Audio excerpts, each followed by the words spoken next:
Start. तलवार तर सगळ्यांच्याच हातात होती, ताकद ही सगळ्यांच्याच गटात होती, पण स्वराज्य घडवण्याची इच्छा फक्त शिवाजी महाराजांच्याच होती, फक्त शिवाजी महाराजांच्याच होती.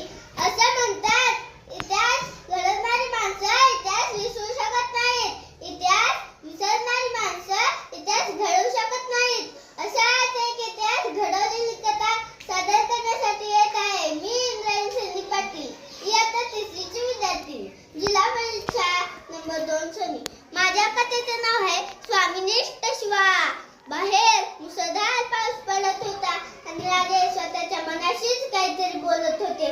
जगदंब, या सिद्धीला धडा शिकवायलाच हवा. तेवढ्यात शिवा आत आला. बोलावणं घातलं जी. हो शिवा, तू आमच्यासारखा दिसतोस असं मी फार ऐकलं होतं. आज आम्हाला प्रत्यक्ष बघायचंय. आत्ता लोजीत असं म्हणून शिवा आत गेला. राजांचाच वेश परिधान केला. राजांसारखंच मिशीला फिरत राजांच्या सामने आला. कसा दिसतो जी? आणि बघत राहिले राजे. अरे शिवा, आरशात आमचं रूप पाहण्याचा भास होता मला. म्हणजे राजा तो सिद्धीने मला ओळखायचा नाही. स्तब्ध झाले राजे.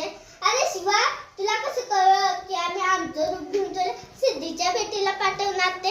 राजा, तुमच्या संगतीत कधीच राहिल्या त्या गावे राजा दायकविडा भेटतो की जाऊन त्या सिद्धीला. राजांनी शिवाला कडकडून मिठी मारली. राजांना माहिती होतं की या उपशिवाची पुन्हा भेट नाही.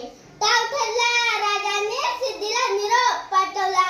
आम्ही तह करायला तयार आहोत. तह करायला तयार आहोत.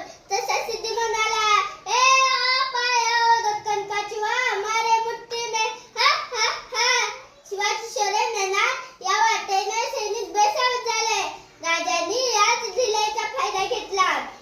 ठरल्याप्रमाणे 2 पालखे तयार केला. एका पालखीत स्वतः राजे बसले, दुसऱ्या पालखीत बसला शिवा काशीत.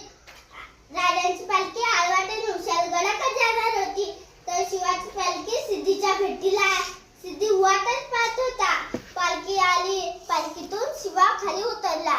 आव शिवाजी राजे आव. गळा भेट झाली आणि सिद्धी शांत झाला.